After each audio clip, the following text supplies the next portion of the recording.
How to buy MST Fractions. This is your dashboard, where you can manage everything in one place. Tap the top corner menu to explore more options.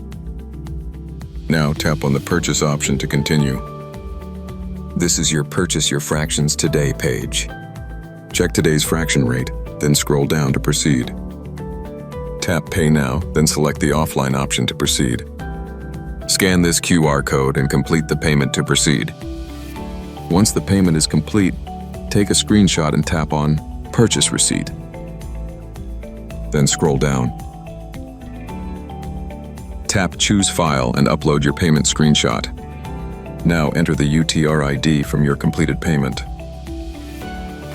Now scroll up and enter your transaction amount. Now select the date of your completed transaction. Then scroll down. Once all the details are filled in, tap the Submit button. Congratulations, your fraction purchase has been completed successfully. Then scroll down.